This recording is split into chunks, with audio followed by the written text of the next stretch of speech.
Assalamu alaikum wa rahmatullahi ta'ala wa barakatu. Yan uwa barkanmu da wannan lokaci tare da fatan kuna cikin ƙoshin lafiya. A yau za mu bayani akan yadda ake ɗora NFT a kasuwa ta OpenShare ba tare da gaske ba. A baya mun yi bayani akan yadda ake mai da hoto ya koma NFT, so mutane sun taimaka tambaya akan yadda za su kai shi kasuwa su yi wannan sai da shi. So insha Allahu yau za mu yi bayani. Kada manta ana tare da Hausa Crypto School, a danna mana subscribing da alamar ƙarawa domin ci gaba da samun shirye-shirye da zarar mun ɗora. Ba tare da bata lokaci ba, idan kana so ka kai hotonka zuwa kasuwar OpenShare, da farko sai kana da Trust Wallet. Idan kana da Trust Wallet za ka je ka shiga Trust Wallet ɗinka. Idan ka shiga Trust Wallet ɗinka, kamar da kuke gani za ku ga ɓangaren tokens ga ɓangaren NFTs. So sai ka shiga ɓangaren, sai ka danna ɓangaren NFTs ɗin. So in kuka danna za ku ga ina muku kamar haka, sai ku shiga open on openshare.io, sai ku shiga. Ok, ban buɗe data ba.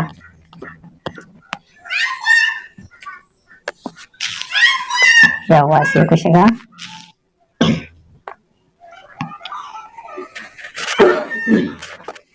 Gashi nan zai buɗe. Yawwa, so idan ya buɗe sai ku jira ya gama loading. Kamar da kuke gani gashi yana loading, sai a jira ya gama loading.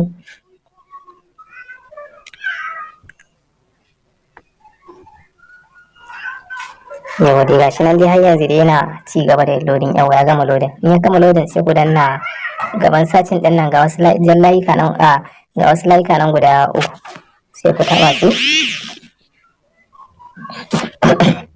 Yawan kun taɓa su ƙasa za ku ga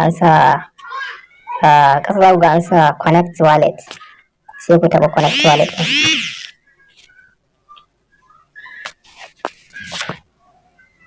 Za ku taɓa connect wallet.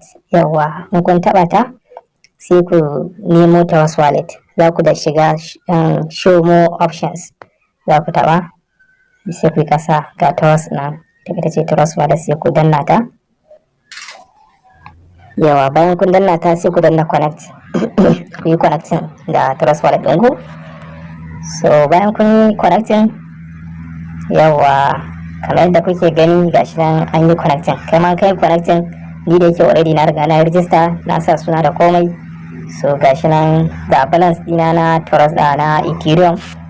So in ka gama sai ka danna OpenShare ɗin.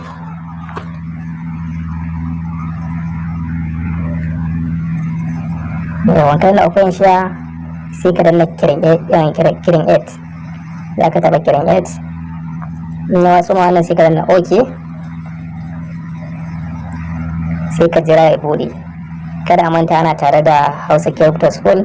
A danna mana subscribing da alamar ƙarawa domin ci gaba da samun shirye-shirye da zarar mun ɗora.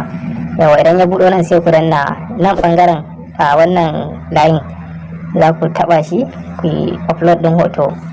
Za ka shiga media ɗinka, ka je folder ɗin da hoton take, sai ka je ka wannan ɗinsa. So misali za mu sa haina ɗin nan, sai ka taɓa ta za ta hau. Amma yadda kuke gani sai ka zo ka sai ka sa sunan abin. Yawan ka sa sunan abin sai ka je ka wuce wajen description ɗin nan, za ka iya barin sa, za ka iya ɗan yin bayani da haka. Kamar ni zan iya cewa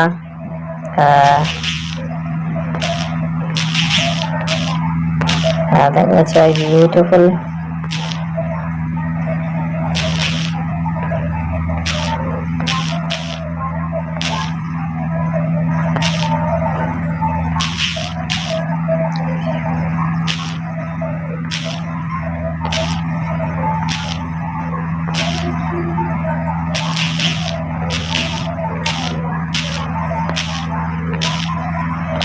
yawan ya sai beautiful haina. Yawa, sai kai kasa za ka ga wajen Ethereum, sai ka taba shi kasa za ga Plogon. So shi Plogon shine wanda za ka ɗora free, ma'ana sai an sai da hotel naka sannan za a ɗibi gas fee din. Shi kuma Ethereum shine wanda a take za su ɗibi wannan ɗin. kan ya shiga kasuwa kana danna sell za su ɗibi caji fee ɗinsu. To ba ruwansu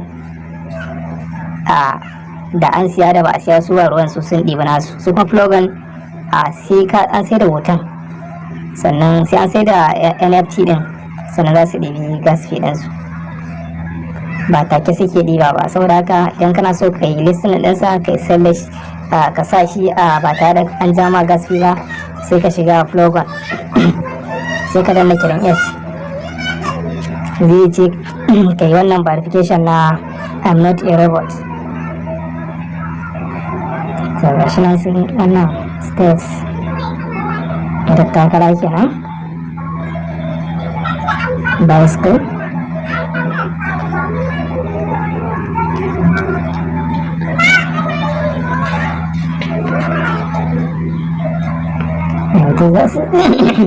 za su nawa. Na san dai duk kun san yadda ake cike wannan, ba sai mun yi karin bayani ba, kun san yadda ake cike su.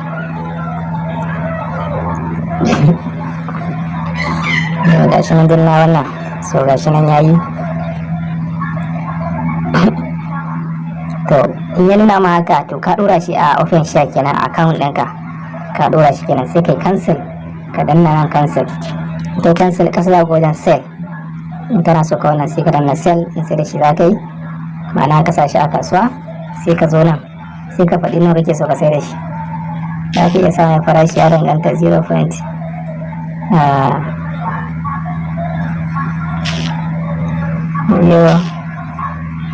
So misali 0.02 na samun farashi, sai ka danna complete listing.